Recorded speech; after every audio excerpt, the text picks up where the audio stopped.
E por que esse tema está tão importante? Porque no momento que a economia passou a ser basicamente digital, o crime tradicional foi migrando para o cybercrime. A tendência natural é o crescimento da quantidade de ataques.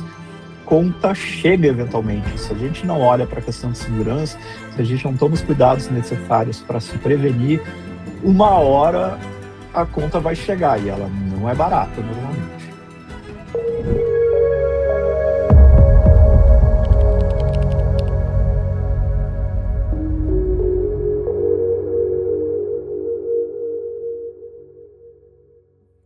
Olá, pessoal! Estamos aqui na Universa com a live Segurança da Informação, a nossa pauta de hoje, voltada totalmente para micro, pequenas e médias empresas.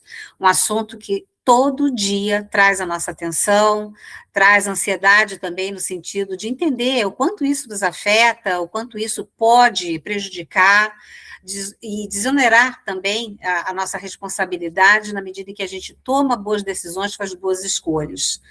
Prejuízos são evitáveis, segurança pode ser preventiva e não corretiva, e hoje nós temos aqui a companhia do André Mazeron, CEO fundador da Leverage de Segurança da Informação, uma empresa totalmente voltada, dedicada para esta pauta, com muita experiência e autoridade.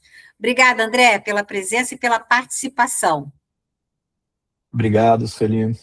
Obrigado para o pessoal que está nos assistindo também. É realmente um tema bem interessante, que tem crescido o interesse sobre ele aí no mercado como um todo.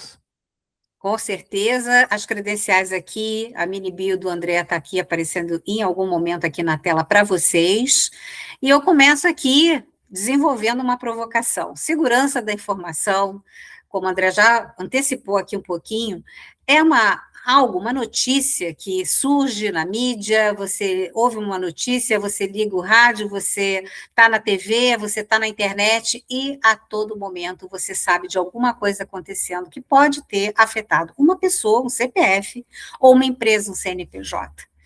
E os níveis com os quais essas armadilhas, essas ciladas, esses golpes, essas fraudes são feitos são assustadores e têm crescido também na mesma proporção que a tecnologia cresce.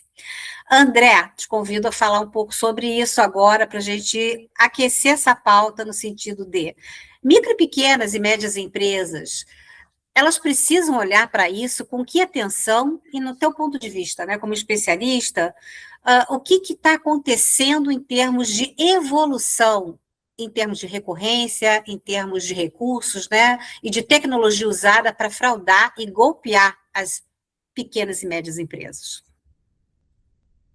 Vamos lá. Primeiramente, todo mundo precisa olhar para o assunto. A gente não está falando só de empresas aqui. A gente, enquanto pessoa física, tem que se preocupar com esse tema, porque os golpes estão aí, acontecem diariamente, e é difícil não conhecer alguém que já não tenha caído num golpe, seja pessoa, seja empresa.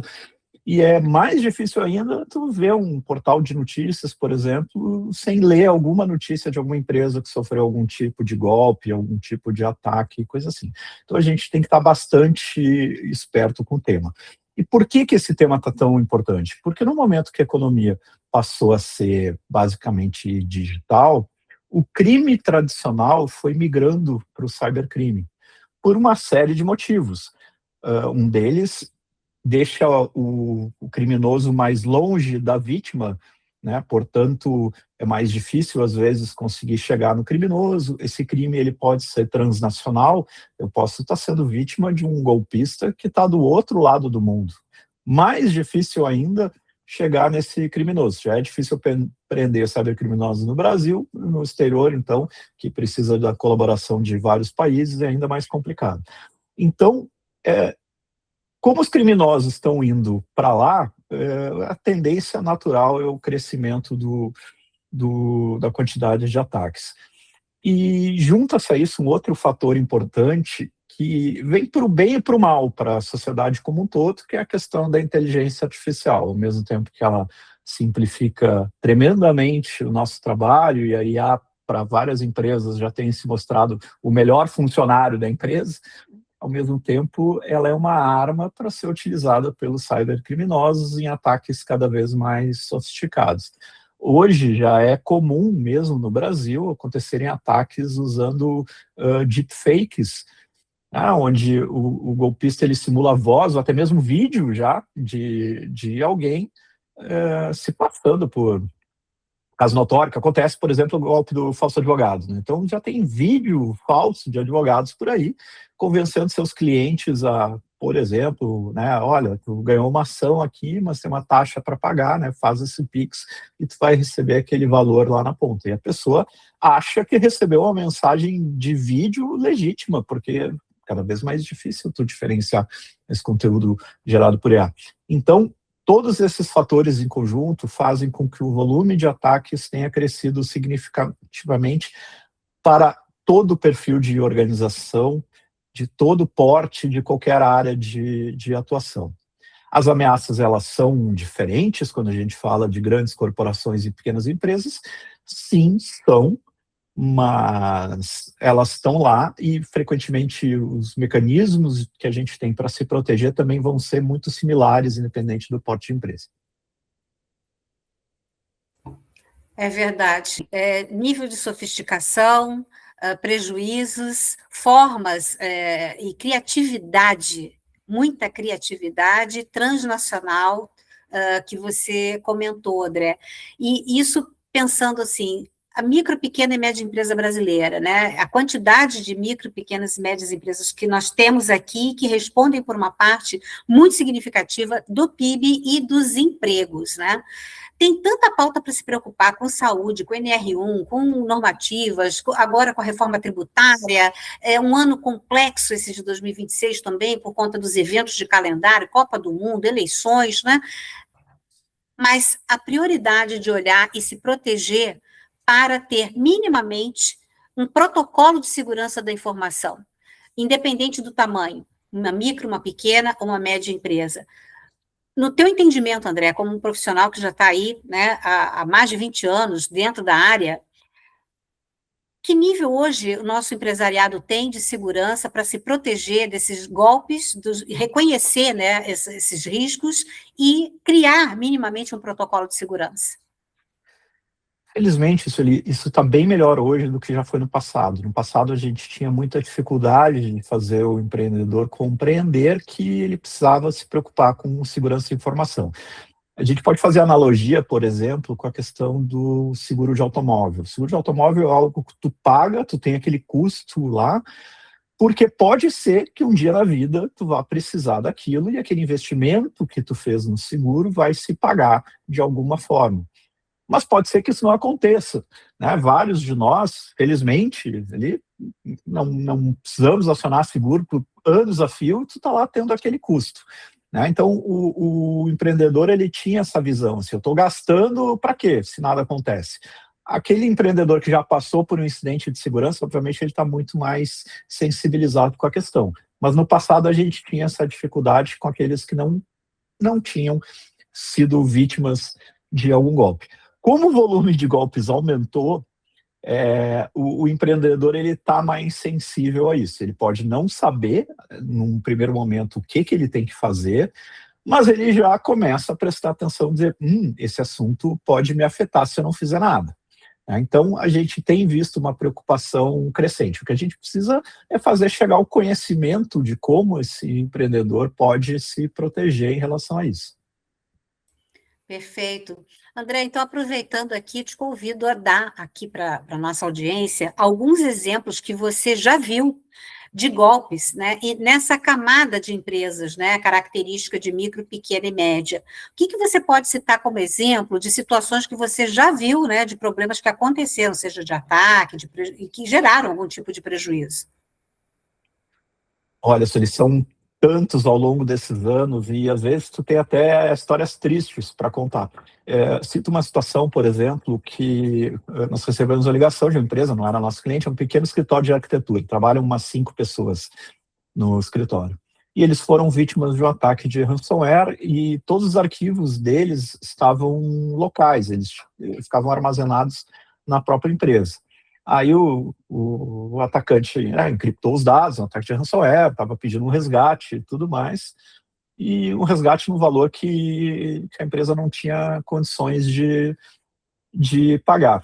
E aí eles nos ligaram, o que a gente faz? Olha, não tem muita alternativa, porque tu não vai conseguir quebrar a criptografia que eles aplicaram. Então, assim, ou tu paga o resgate, ou tu aceita a perda dos arquivos. E eles estavam bem impactados, porque eram 5 anos de projetos de clientes que estavam perdidos nesse caso.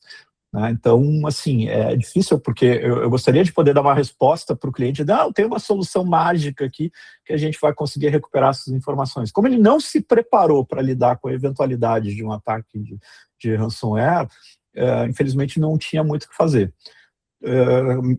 Situação similar aconteceu com o escritório de advocacia, um escritório de advocacia grande daqui do Sul, e que passou por um incidente da mesma forma também, e aí eles tinham um pouquinho mais de preparos. Não, vamos ter backup dos dados, né, porque vai que acontece alguma coisa. Mas daí eles deixaram os backup dos dados, ficava junto dos dados de produção.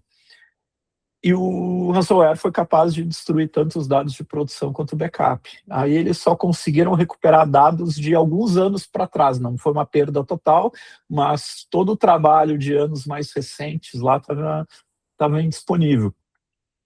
Fora a gente tem a questão das fraudes bancárias. Teve uma empresa que eu fiquei sabendo dessa história, não aconteceu com um cliente nosso, mas alguém ligou para o diretor da empresa direto, né, uma pequena empresa da área de construção civil, dizendo, olha, aqui é do banco, né, a gente tem uma suspeita de fraude aqui, a gente precisa que tu tome uma ação imediatamente. Aí o diretor da empresa disse, olha, não tenho tempo para ver isso agora, vou te passar para minha secretária, para o financeiro ali, e essa pessoa vê isso contigo. Aí transferiu a ligação para o financeiro. Tu imagina a situação da pessoa do financeiro, ela recebe uma ligação do diretor da empresa dizendo, olha, o nosso banco quer falar contigo, atende os caras aí. E ela atendeu os caras.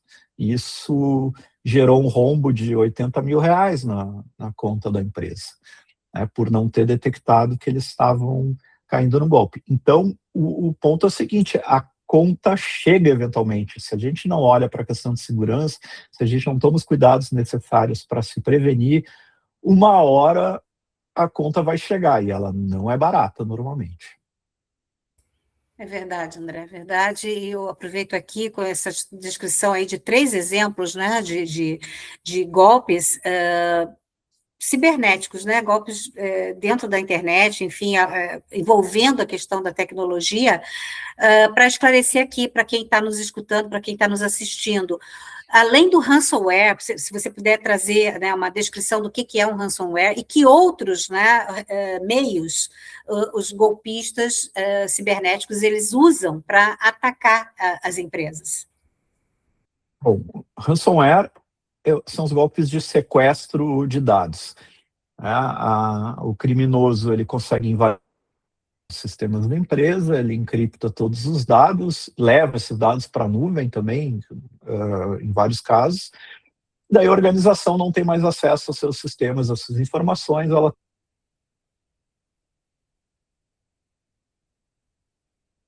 para evitar a divulgação pública desses dados. Então, isso tem acontecido bastante também. O golpista ele rouba os dados, isso aí pode ter dados pessoais, dados sensíveis, dados sigilosos da empresa, ele diz, olha, você tem 48 horas aí para me pagar o resgate, senão eu jogo tudo na internet. O jogar tudo na internet, ele pode ter outras consequências para a organização. Se a gente está falando de dados pessoais, por exemplo, essa organização pode até ter que responder por vazamento de dados, sofrer multas e sanções por vazamento de dados pessoais. Então, ransomware ainda é uma ameaça bem significativa e que afeta um número grande de organizações de todos os tamanhos aqui no Brasil. Mas não é só isso, a gente tem as fraudes financeiras, como no caso do exemplo que eu passei, mas tem tantos outros casos de fraudes. A fraude financeira, normalmente, ela explora o elemento humano, ela explora o comportamento da pessoa.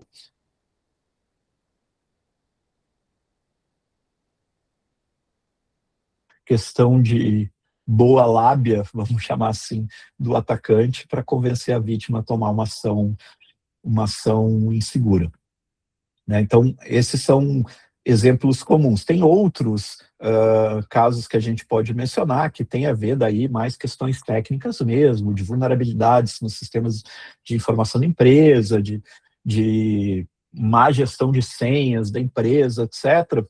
Mas o que a gente tem visto é que esses casos que envolvem vulnerabilidades técnicas, normalmente eles acontecem mais em empresas de grande porte. Os pequenos, eles estão mais sujeitos aos ataques via engenharia social, até porque o ambiente de TI deles tende a ser bem mais simples, né?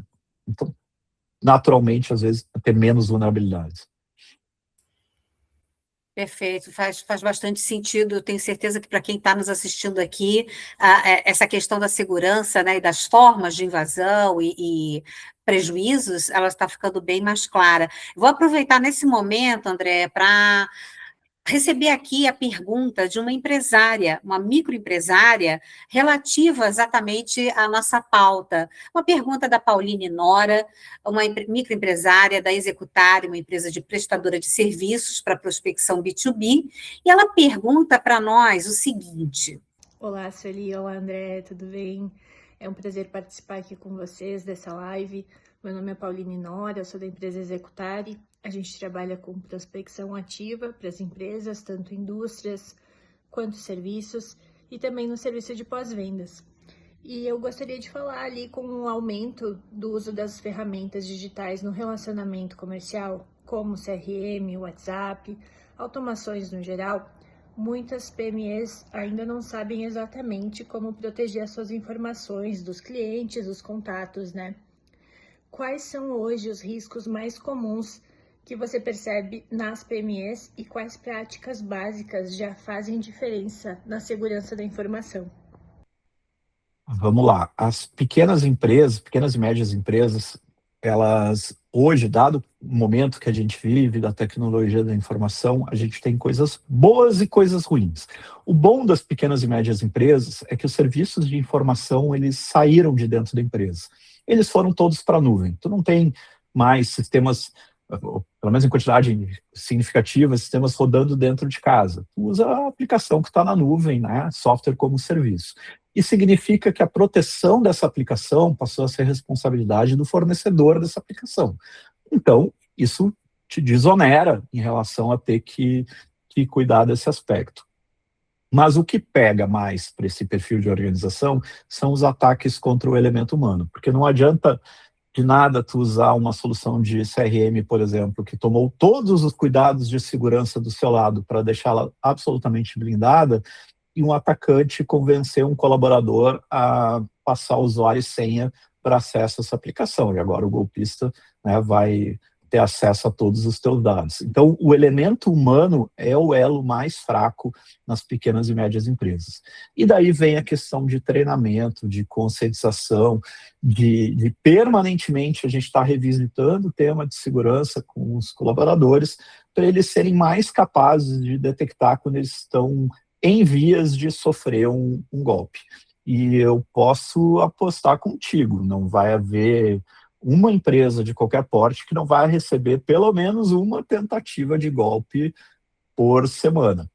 E, casualmente, eu estava hoje pela manhã aí, ajudando um cliente nosso a ver o que poderia ser feito numa situação onde eles sofreram uma tentativa de golpe na qual não tem nenhuma vulnerabilidade do lado deles. Eles estavam totalmente ok, a vulnerabilidade era o elemento humano. Felizmente, a tentativa de golpe foi contra uma pessoa que já havia passado por treinamento de segurança, que ela conseguiu reconhecer, opa, isso aqui é golpe, né? Eu não vou seguir aqui com esse assunto, eu vou acionar o meu time de segurança para ver o que eu preciso fazer. Então, o elemento humano é o que mais precisa ser tratado. Tem um aspecto que é complicado, mas daí também a gente não adianta muito a gente trazer o problema, né, se a gente não consegue uma solução, que é o seguinte: ao mesmo tempo que essa adoção de serviços na nuvem nos desonera da questão de segurança, a gente tem que ter o cuidado de escolher fornecedores, prestadores de serviço que, por sua vez, se preocupem com a segurança. Mas aí isso começa a ficar um pouco complicado para a pequena empresa poder definir, olha, eu estou contratando esse serviço, esse RP na nuvem, como é que eu sei que esse RP na nuvem segue boas práticas de segurança ou não? Sem o apoio de um especialista junto para ajudar no processo de seleção de fornecedores, realmente fica um pouco complicado para o pequeno empreendedor, né? Mas, assim como na nossa vida cotidiana, a gente tem que tomar decisões de confiança diariamente, né? Compro um produto online nessa loja aqui ou na outra, qual que me parece mais confiável? Analogia mesma para a seleção de fornecedores. Uma hora a gente vai ter que decidir, né, qual prestador de serviço a gente quer contratar para a nossa empresa. Com certeza, olha, pontos muito importantes aqui que você comentou, respondendo a pergunta da Pauline, e recapitulando aqui brevemente, até eu aqui quero me certificar de que eu peguei a questão da porta humana, né, do preparo humano, treinamento e conscientização em alto nível, né, para reconhecer ataques, reconhecer desconformidades, enfim, malícia. A questão do fornecedor, né, ou seja, o que vai para a nuvem, né, tecnicamente, formalmente, se tem uma segurança, vamos dizer, de que riscos, né, são assumidos por este fornecedor, então, logicamente, se eu vou designar um fornecedor, eu tenho que avaliar o meu fornecedor que eu vou contratar para me certificar de que ele realmente oferece todas as proteções, todos os recursos para proteger a entrega. E isso, muito certamente, eu vou fazer com a ajuda de um profissional, com a ajuda de uma empresa que tenha essa autoridade. É isso, né, André? Exato. Tem um outro ponto que afeta um certo conjunto aí de micro e pequenas empresas, que são aquelas empresas que trabalham no mercado B2B, né? Se a tua empresa, por exemplo, quer prestar serviço para uma grande empresa, tu vai ter que ter feito o dever de casa, porque esse mesmo processo que eu falei de avaliar fornecedores, essa grande empresa vai fazer, e vai fazer num nível de profundidade, um nível de maturidade que pode pegar o pequeno fornecedor desprevenido. Então, a questão de tomar os devidos cuidados com segurança não é só uma questão hoje de se prevenir contra incidentes, é uma questão de estar apto a fazer negócios com grandes empresas que têm um nível de maturidade e de segurança maior. É verdade, até porque a gente sabe que na cadeia produtiva existe, né, uma série de empresas de pequeno porte que fornecem, né, são servidoras, prestadoras de serviço e de insumos, inclusive, para empresas muito maiores e que vão entregar lá na ponta uma solução para a sociedade, para o mercado, enfim. É muito comum isso em polos, né, industriais e fabris, a gente sabe que isso é uma verdade, e tende a permanecer. Então, essa atenção redobrada, esses cuidados são fundamentais para que essa relação seja saudável, mais protegida e que a gente não viva, né, no modo 193, né, chamando os bombeiros o tempo todo, ou na medida em que o incêndio já está acontecendo, tem pouco para fazer, né, André? Correto. Correto. A gente vai ter muito mais paz de espírito e muito mais tempo para se dedicar naquilo que é o foco do nosso negócio, se a gente fizer o dever de casa e tiver com a segurança em dia. Vamos dormir muito mais tranquilos todos. Com certeza, dormir, descansar e no dia seguinte produzir com mais segurança, né, com mais serenidade, com mais foco. Com certeza isso é muito importante.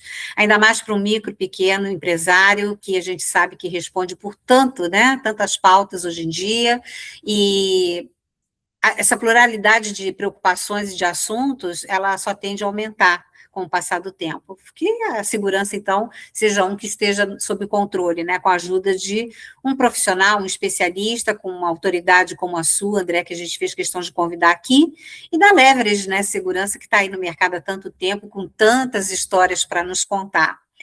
Muito bem, chegou agora o momento da cereja do bolo, eu anuncio aqui um presente, né, uma cortesia para quem nos assiste aqui na live. Nós vamos proporcionar um e-book destacando as melhores recomendações que o André Mazeron nos trouxe aqui em relação à proteção e à prevenção para micro, pequenas e médias empresas em relação à segurança da informação. Na descrição do vídeo vai ter o acesso para esse material. Eu quero aqui agradecer a você, André, mais uma vez, tua presença, teu tempo, a tua disponibilidade. Muito obrigada. Obrigado, Sueli. Obrigado pelo convite e obrigado pelo tempo de quem está assistindo aí. Espero que tenha sido útil. Com certeza, mais do que nunca, um assunto super importante e super relevante.